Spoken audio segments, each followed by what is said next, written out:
What if the story of ancient civilizations was not told by their kings or conquerors, but by the silent meals of the poorest? Imagine the smell of smoke rising over endless grasslands, mingling with the sour tang of fermented mare's milk. Far to the south, in the shadowed corners of Athens, the harsh clatter of coarse barley porridge breaks the dawn. And beyond, in the vast fields of Han China, the hum of toil fades into the rhythm of steaming bowls of millet and bitter greens. Beneath the grand tales of empires and conquests, the diets of the poor whisper secrets of endurance, resilience, and survival. These humble tables bore witness to lives shaped by hunger and hope, scarcity and ritual.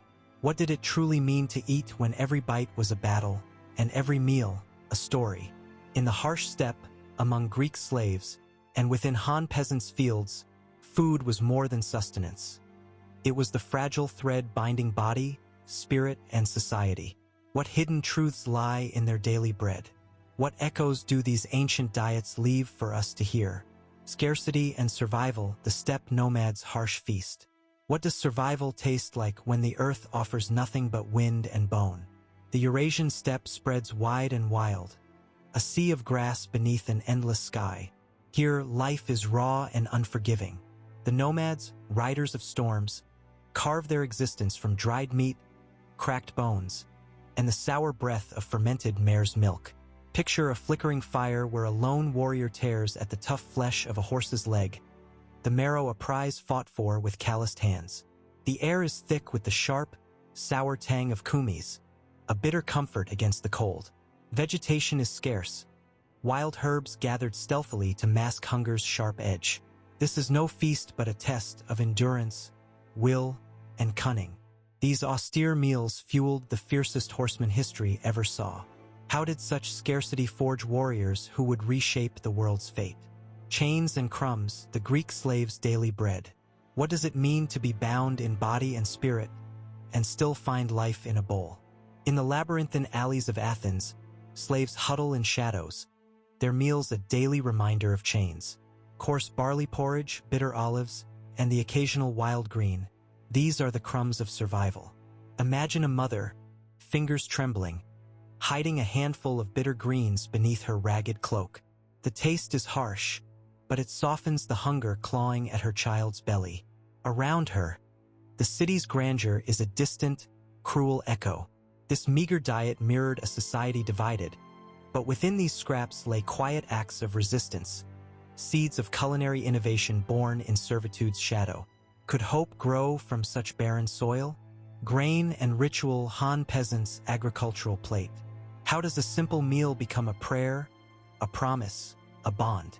In Han China's fertile fields, peasants rise with dawn, their hands stained with earth. Their meals, millet porridge, pickled vegetables, and soy, reflect cycles of planting, harvest, and the unyielding rhythm of nature. Visualize a family sharing the annual harvest feast, steaming bowls passed with reverence, the air fragrant with smoke and gratitude. Eating is not just survival but ritual, a thread weaving the living with ancestors, the mortal with the divine. Here, food is law and lore binding community and cosmos. What strength lies in these humble dishes that nourish body and spirit alike?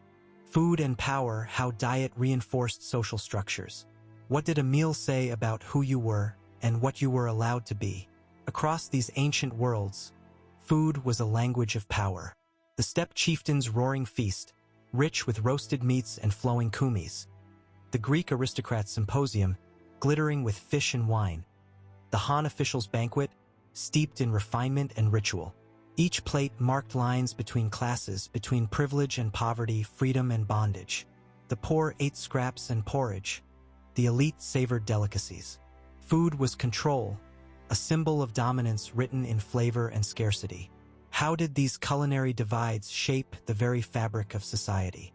Innovation from necessity, preservation, and preparation techniques. How do the poorest transform scarcity into survival?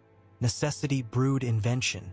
On the steppe, fermentation turned mare's milk into kumis, a lifeline against winter's bite.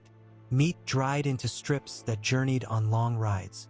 In Greece, olives cured slowly, and barley porridge, simple yet sustaining, was spiced by wild herbs. Han peasants mastered drying grains and fermenting soy, ensuring food through harsh seasons.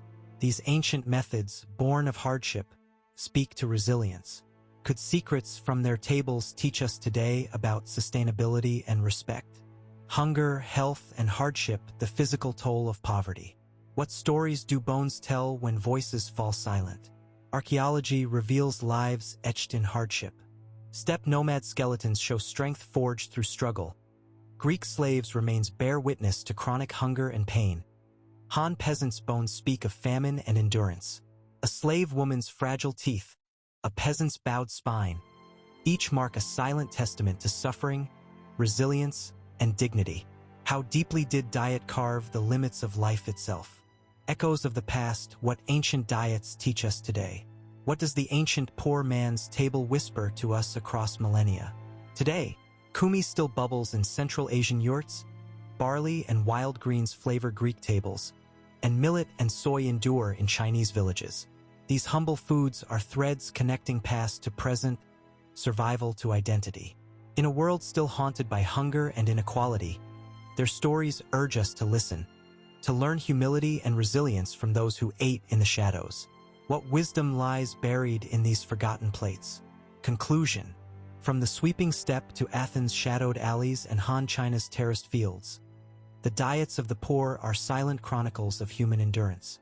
They speak of hunger and hope, scarcity and spirit, meals that fed not just bodies, but souls.